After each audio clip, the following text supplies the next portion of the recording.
আসসালামু আলাইকুম। ঢাকা থেকে ঐশী বলছি।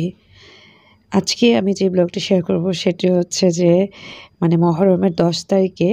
তো মহরমের ১০ তারিখে আমি টুকটাক কিছুটা আয়োজন করেছিলাম। বেসিক্যালি আমি মহরমের উপলক্ষে করিনি। হঠাৎ করে আদনান বলছিল যে সে খিচুড়ি খাবে। তো সেই উদ্দেশ্যে করেই আমি আজকে খিচুড়ি কিভাবে রান্না করেছি, কি করেছি সেটি নিয়ে ব্লগটি শুরু করব। তার আগের দিন রাতে ফ্রেঞ্চ ফ্রাই করেছিলাম। ফারিসা এবং আমি খেয়েছিলাম। সেটির ক্লিপ একটু ধরে রেখেছিলাম, সেটি শেয়ার করে নিলাম। ঘুম থেকে উঠেই ফজরের সালাত আদায় করে গ্যাস একেবারেই চলে যায়। তো আজকে যেহেতু আদনান খিচুড়ি খাবে এবং ফ্রেন্ডের বাসায় নিবে, সাথে আমিও কিছু খিচুড়ি খাওয়াবো। তো ওই চিন্তা করে যেটি করেছি, নামাজ পড়ে রান্নাঘরে চলে গেছি। তো এখন ৭টা বাজে। ৭টার মধ্যে আমি এখানে প্রায় ২.৫ কেজি চাল নিয়েছি। আর হচ্ছে এক্সট্রা ডাল আমি সব রকমের নিয়ে নিয়েছি। সেটা আমি আলাদা করে রাতে ভিজিয়ে নিয়েছিলাম। ভোরের দিকে সেদ্ধ করে নিচ্ছিলাম। তো সেদ্ধ করার মধ্যে এখানে যেটি আছে, মাসকলাইয়ের ডাল আস্তটা, আর ওই যে বুটের ডাল আছে, আর হচ্ছে যে মুগের ডাল আছে, আর মসুরের ডালটা চালের মধ্যে নিয়ে ধুয়ে নিচ্ছিলাম। তো টোটালি কতটা মেজারমেন্ট সেটি একটু বলে নিই। টোটাল হচ্ছে এখানে ১০ পট আমি চাল নিয়েছি, ৬ পট নিয়েছি ভাতের চাল, আর ৪ পট নিয়েছি আতপ চাল, পোলার চাল, এভাবে মিলিয়ে নিয়ে নিয়েছিলাম। যাই হোক, তোমাদেরকে গ্যাসের পরিমাণটা একটু দেখানোর জন্য দূর থেকে একটি ক্লিপ নিয়ে নিয়েছিলাম। ওই যে দেখতে পাচ্ছ, গ্যাস কিন্তু এখনও আছে, এর মধ্যে কিন্তু চলেও গিয়েছে। তো ফুল গ্যাস নাই, সেটি তোমাদের একটু দেখাই নিলাম। যাই হোক, এত বড় একটা হাঁড়িতে আমি খিচুড়ি বসাচ্ছি, যার কারণে আমি এত সকাল সকালেই বসিয়ে দিয়েছি গ্যাস থাকা অবস্থায়। তো আমি একটু নাড়িয়ে চাড়িয়ে নিচ্ছি। আর এখানে যেটি করছিলাম, আমি কিছু মুগের ডাল তো সেদ্ধ করে নিচ্ছি পাশের চুলায়, একটু আস্তে আস্তে থাকার জন্য আলাদা ভিজিয়ে নিয়েছিলাম, সেটি এই পর্যায়ে দিয়ে দিয়েছি। মুগের ডাল কিছুটা আস্তে আস্তে থাকলে না অন্যরকম একটা লাগে। আর তাছাড়া আমি মুগের ডালটা ভেজে নিয়েছিলাম। এখানে প্রায় ১.৫ কেজি মতো ডাল আছে সব কিছু মিলিয়ে। মসুরের ডাল ছাড়া আমি মসুরের ডাল ১.৫ পট নিয়েছিলাম, ১ পট এবং আধা পট যেটাকে বলে, ওভাবে নিয়ে নিয়েছিলাম।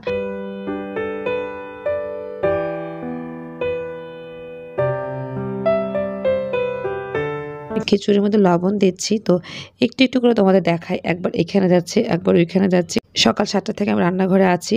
আমি সুমিকে নেই, সুমি ঘুমোচ্ছে, যেহেতু রাতে আমাকে সবকিছু রেডি করে দিয়েছিল, তো ওকে আর জাগাইনি। তো এর মধ্যে আমি আজকে খিচুড়িটা গরুর মাংস দিয়ে রান্না করব। তো এখানে গরুর মাংস প্রায় ২.৫ কেজির মতো হবে। কোরবানির মাংসের একটা প্যাকেট, এই প্যাকেটের মাংস একেবারে কমই ছিল বলা যায়, আমি যেটি বুঝতে পারিনি। তো ২.৫ থেকে ৩ কেজি হবে, আমার ওরকম আন্দাজ নেই, তাও তোমাদের একটু দেখিয়ে নিলাম।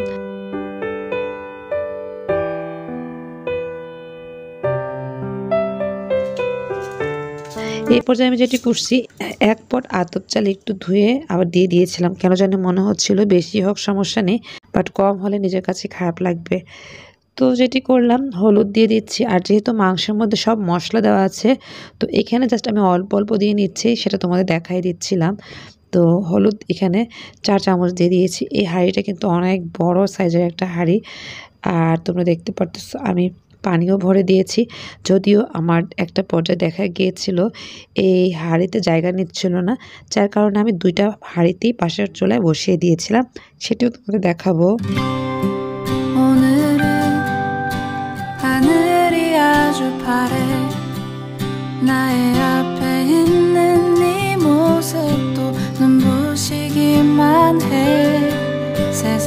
আসলে যেটি হয়ে থাকে, আজকে প্রথম আমি এতগুলি খিচুড়ি রান্না করছি, আমার কোনো আইডিয়া নেই, বাট রান্নার বিষয় তো আইডিয়া আছেই।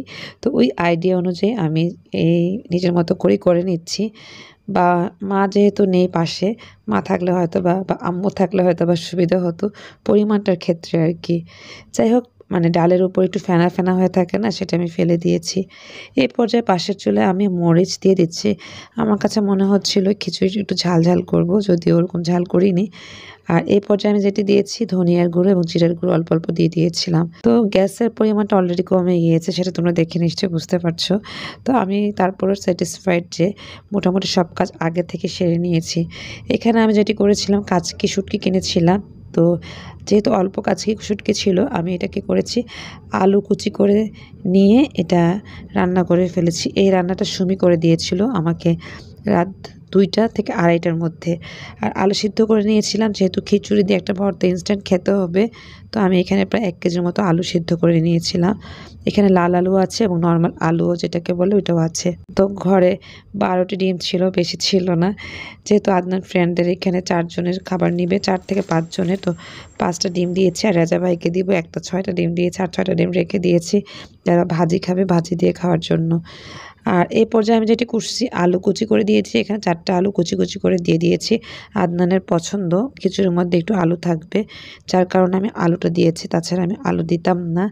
আর আজকের মনটা খারাপ ছিল যে আমি আজকে শর্মী আপুদের বাসায় খিচুড়ি নিব, কিন্তু এই পর্যায়ে মানে এত সকালে আমাকে ডিম কে এনে দিবে, তো ওই চিন্তা করে আমি ডিম নিতে পারিনি। যদি আমার এই প্ল্যানটা আগের দিন সন্ধ্যা বা রাত 8টা-9টার মধ্যে হতো, তাহলে আমি হয়তো বা ডিম আনিয়ে নিতে পারতাম। বাট আদনান আমাকে লেট নাইট করে বলেছিল, যার কারণে সেটিও হয়ে ওঠেনি। তো যাই হোক, কিছু করার নেই, মন খারাপ নিয়ে আমাকে আজকে রান্না করতে হচ্ছে। আসলে একটা মানুষকে খাওয়াতে গেলে পরিপূর্ণভাবে না খাওয়ালে ভালো লাগে না। তো সেটাই হচ্ছিল, আমার ভালোও লাগছিল না। একটা বাসায় 5টা ডিম দিয়েছে, আর একজনের বাসায় কোনো ডিম দিতে পারিনি। যাই হোক, এই পর্যায়ে আমি যেটা করছি, গ্যাস যেহেতু চলে গেছে, আমাকে ডাল ঘুটনি দিয়ে এই ডালটাকে ভালো করে ঘুটে নিতে হয়েছে। এই পর্যায়ে মনে হয়েছিল আমি তেজপাতা দিলে ভালো হবে, একটু তেজপাতা ধুয়ে দিয়ে দিয়েছি। এখানে 2টা একটু মাঝখানে চিড়ে দিয়ে দিয়েছি। আর ডালটা দেওয়ার সময় মনে হচ্ছিলো এই হাঁড়িতে হবেই না, ঠাসা ঠাসা হয়ে যাচ্ছে, তো মানে ডাল আরও সিদ্ধ হতে হবে। তো এই ডালের পানির সাথে আমি এখান থেকে কিছুটা চাল মানে সমান সমান করে নিব। আমি 2টা হাঁড়িতে রান্না করে নিচ্ছিলাম। মানে চাল কিন্তু এখনও পুরোপুরি সেদ্ধ হয়নি, তো পুরোপুরি সেদ্ধ হলে কিন্তু পরিমাণটা আরও বেড়ে যাবে। তো যাই হোক, এ পর্যায়ে আমাকে একটু নাড়িয়ে চাড়িয়ে নিয়ে মানে মিক্সড করে নিয়েছি, যেহেতু ডাল দিয়েছি। মিক্সড করার পর আমি অর্ধেক অর্ধেক করে ফেলবো। তো অনেকগুলো খিচুড়ি বলা যাচ্ছে, তোমরা দেখে কি বুঝতে পারছো কিনা জানি না। আমি নিজেও নাড়াতে গিয়ে অনেক হিমশিম খাচ্ছিলাম। ভিডিওতে হয়তো বা কম মনে হচ্ছে বা হাঁড়িটা খুব ছোট মনে হচ্ছে, বাট না, আমাদের বাসায় সবচেয়ে বড় যে হাঁড়িটা আছে না, সেই হাঁড়িতেই আমি আজকের এই খিচুড়িটা রান্না করছি। তো আদনানের আবার একটু নরম নরম খিচুড়ি ম্যাক্সিমাম টাইমই পছন্দ। সামটাইমস যেটা হয়ে থাকে ভুনা খিচুড়ি, বেগুন ভাজি, এগুলো পছন্দ হয়ে থাকে। তো আজকে যেহেতু সবাইকে দিব, আমি ওভাবে করেই হালকা নরম মাখা মাখা টাইপের খিচুড়ি হয় না, সেটা দিয়ে দিচ্ছিলাম। তো যাই হোক, আমি এখনও কিন্তু মনে করতেছিলাম যে এই হাঁড়িতেই হবে, বাট যখন আমি মাংসটা দিতে যাচ্ছিলাম তখন মনে হচ্ছিল যে আমাকে এখনই ট্রান্সফার করে নিতে হবে অন্য একটা হাঁড়িতে, মানে হাফ হাফ করে নিতে হবে। আমি পাশের চুলায় হাঁড়ি বসিয়ে দিয়েছিলাম, সেই হাঁড়িতে আমি অর্ধেক করে নিচ্ছি এই ডাল চাল। আলুটাও কিন্তু সেদ্ধ হয়ে আসছে, কারণ এতগুলি চালের মধ্যে অল্প কয়েকটা আলুতে দেখা গিয়েছে খুব তাড়াতাড়ি সেদ্ধ হয়ে গিয়েছে। যাই হোক, এভাবে আলাদা করে নিয়ে আমি আজকে খিচুড়িটা রান্না করছি।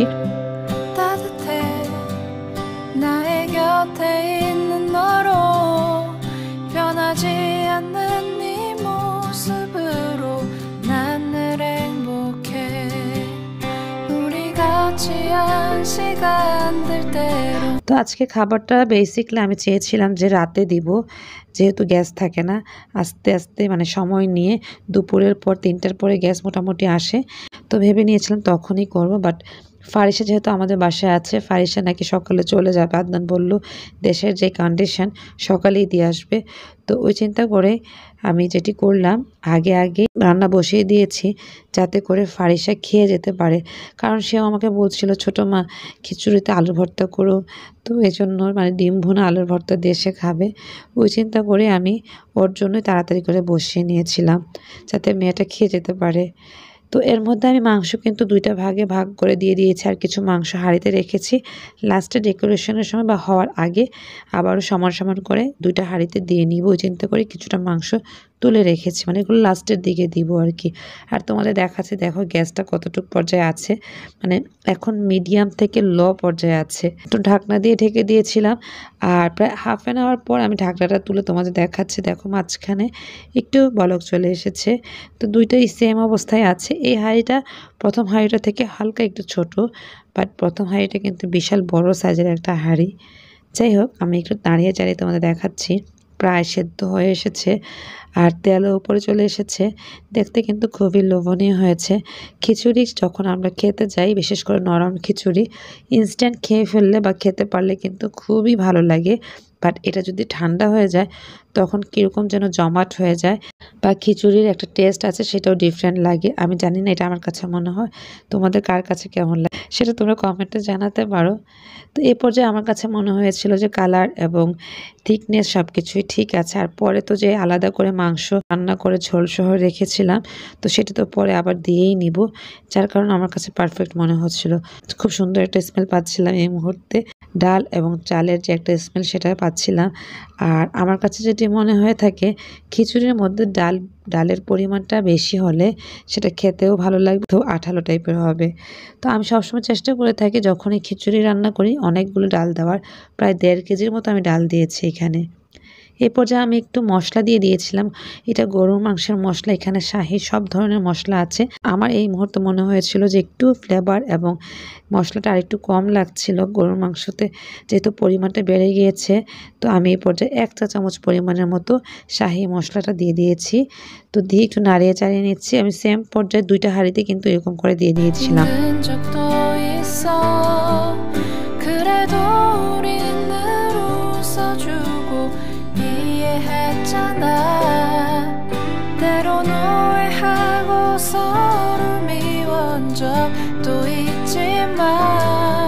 আর এইদিকে যেটি হচ্ছে, সেই আলুর ভর্তাটা মাখানো হয়ে গিয়েছিল। যেহেতু আমি আজকে রোজা, তো সুমিকে দেখিয়েছিলাম যে লবণ হয়েছে কিনা, তো দেখলাম যে লবণ আরেকটু লাগবে। তো যেহেতু লবণ লাগবে আমি একটু সরিষার তেল দিয়ে লবণ দিচ্ছি, যেহেতু আগে সরিষার তেল দেওয়া হয়নি।